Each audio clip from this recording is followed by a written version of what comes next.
The reason I don't have a ton of Singletaries, he goes right in the range of Gus Edwards. And in fact, I'll admit it, in these early best ball drafts, Gus Edwards is my third highest player right now. I have been eating him up on this Chargers team. We know the Greg Roman offense, top 3 in total rush attempts in all but one, 9 of 10 seasons calling plays. They have dominated on the ground, top 3 in rush attempts, top 3 in rush yards, top 3 in rush touchdowns as well. And now we get Gus Edwards without a ton of competition. They came out and said before the draft, Gus Edwards is the bell cow. Anybody knows bell cow will get you going when you hear that as a fantasy owner. And you ask, okay, maybe sure, it's Gus Edwards. Okay, a goal line back, maybe, but bell cow. And yet they don't do anything but add Kimani Vidal in round 6. And I get it. He's definitely an intriguing sleeper who I somehow haven't ended up with a single share of yet because he's just been getting steamed. And meanwhile, I'm just loading up on Gus at 118, running back 36. He was 5th in total touchdowns last year, and I don't see any reason why. Running back 19.5 PPR, yet he's going 20 picks later than that in drafts in a better situation. They draft Joe Alt. This line is really, really solid. We know what Jim Harbaugh wants to do, and that is absolutely pound this rock.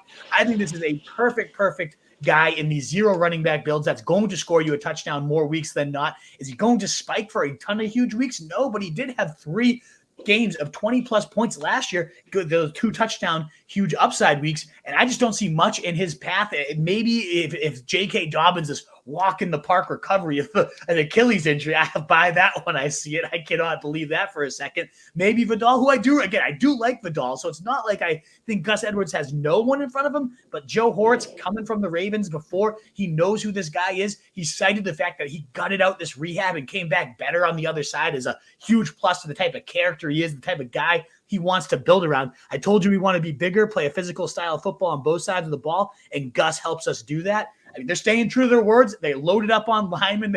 Joe Alt, the weapon, as the top 5 pick. I'm all about it. I think this team is going to pound the rock relentlessly, even with Justin Herbert at QB. And I think Gus Edwards is an absolute steal at his current price.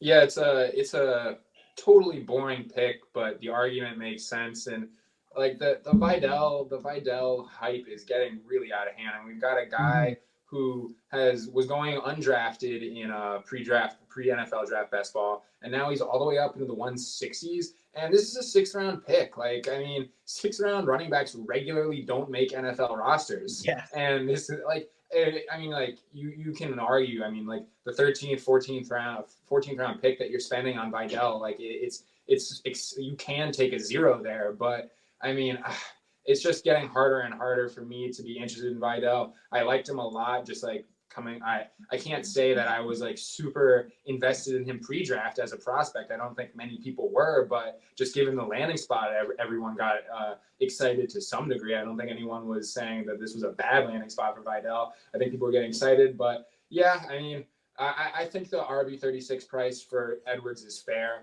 And you're basically just betting on whether or not he's going to end up with double-digit touchdowns. I think that's really all you're getting. I mean, like, he's not going to get there on efficiency. Like, he's not going to be breaking off tons of huge plays. Like, I think you're really just taking a bet on whether or not he maintains the goal line well, and I think he does. So I don't mind the bet at all. It's we've talked about mixing in some floor guys on your best ball teams pretty consistently, and I think he's one of those guys. I mean, the competition from Vidal is legitimate, but it's not legitimate enough for me to just completely stop drafting Gus Edwards. But I'm going to be keeping my eye on his ADP for the next couple weeks, because I do think the people, like we've seen it with Vidal, like they're excited about him just because we've seen it through his ADP coming up. So I want to see if he's able to take a little bit more of a slip down draft boards, and then I'll be even more interested in picking up some shares of Edwards.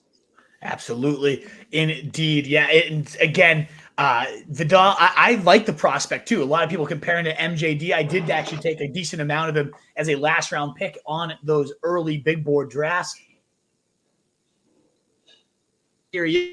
Not trying to discount him completely, but I think Gus Edwards, this is at least a 60% Gus type of backfield. And this type of offense, 60% of it is going to be hugely valuable, whether Gus is special or not. What is up, you fantasy wolf? Thanks so much for tuning in. If you haven't already, share your thoughts in the comments, check out some more videos, and join the newest Wolfpack by subscribing below.